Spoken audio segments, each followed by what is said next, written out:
Hello, everyone. It's Mrs. Cynthia Williams-Bey just coming to you guys again. Um, for those of you that are just tuning in and trying to figure out, like, where's Rachel?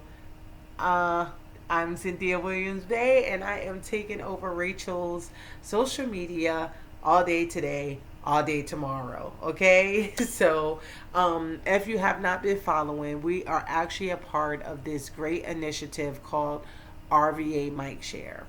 And this initiative was put together by an amazing woman who wanted to try to figure out how to bring unity amongst women, black women, white women, but more so to amplify the black woman's voice.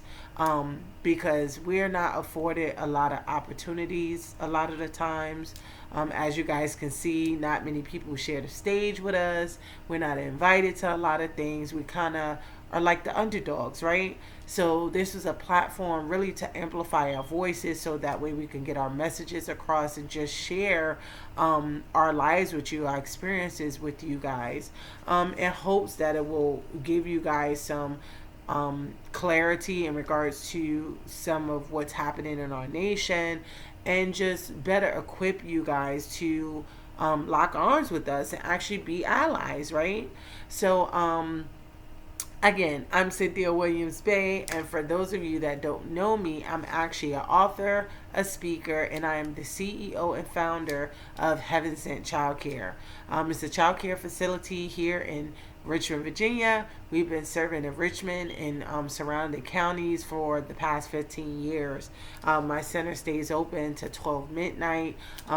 Just check us out. Check us out. We're doing some amazing things for the children in the community. We actually just launched children's books. I mean, go to my website, check us out, look at all the greatness that's happening that we're doing in the community, even during this time.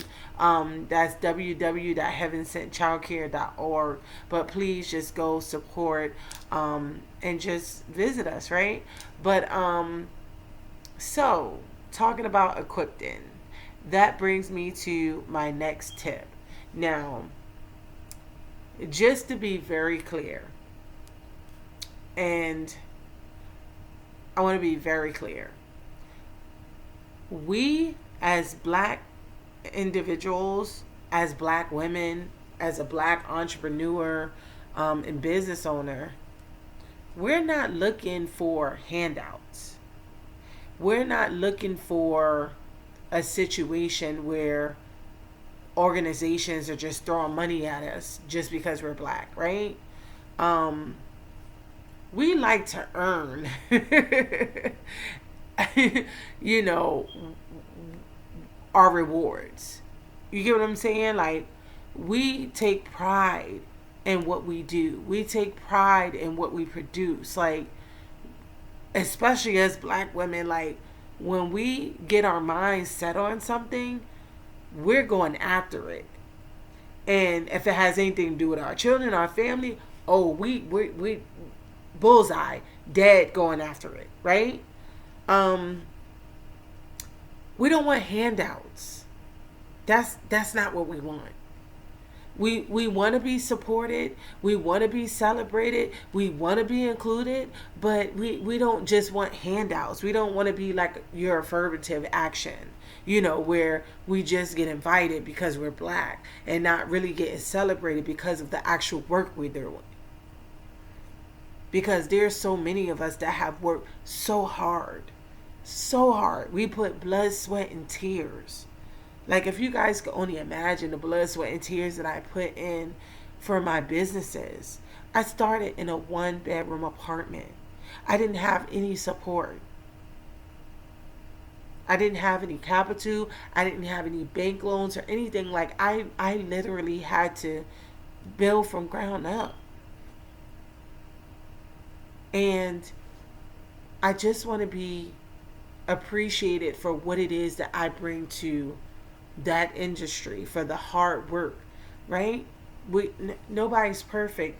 All of us as entrepreneurs, we know that there's cycles, there's ups, there's downs, right? That's part of the process. However, as an African American woman, as African Americans, we do not want a handout. We don't want you to enable us, but we want you to help equip us. Help equip us. Help bring us to the table. Help fund our organizations and our ideas, not just simply because we're black, but because they're good and because we're actually doing something good for the community. Do you know how many, not just mine, but do you know how many other organizations are doing some awesome work in the community, the black community? And you know how many of us are not even just touching our children, but we're touching white children, Hispanic children, you understand what I'm saying? Mexican children. Like, my child care center doesn't serve just African American children. My child care center and my nonprofit doesn't just serve African American children. I serve African American children. I feed children from other countries. I feed, Latin children. I feed Caucasian children. Right? It's so much work that's being done. But because of the color of our skin and we don't have the right, relationships, I guess, because we wasn't afforded that, like, ladies, like, your white privilege allows you to be afforded certain situations where you might be able to get funded for something by just meeting someone, or a friend picking up the phone and saying, hey, I have a friend that has this amazing idea. You meet them, boom, you get funded. But as African American, nonprofit, and business, do you know the hoops that we have to go through? So please help equip us. Bring us into the rooms. Put us on your boards. Matter of fact, get on our boards and help us grow our nonprofits.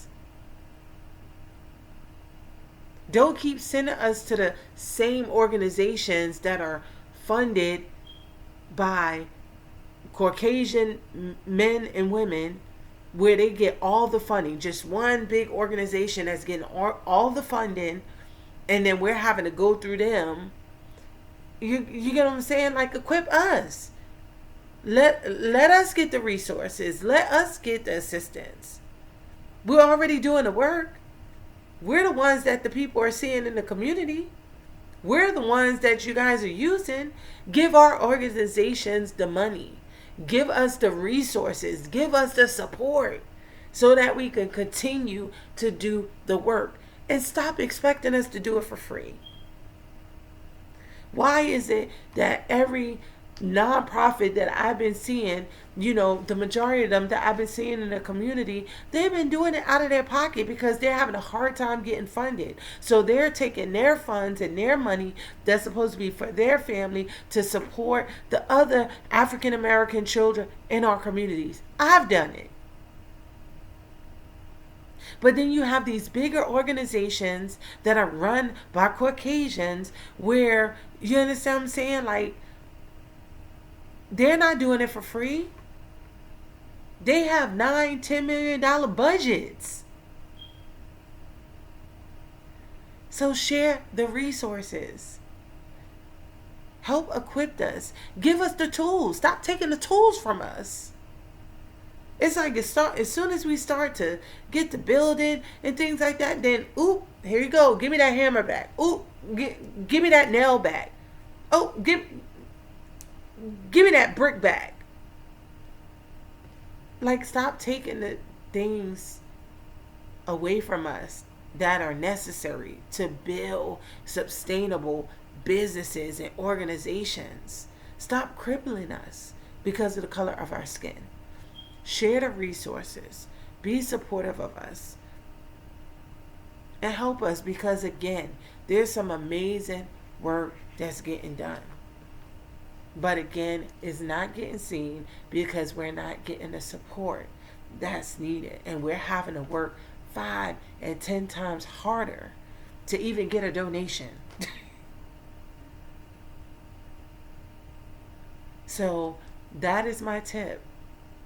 Don't enable us, equip us. Thank you.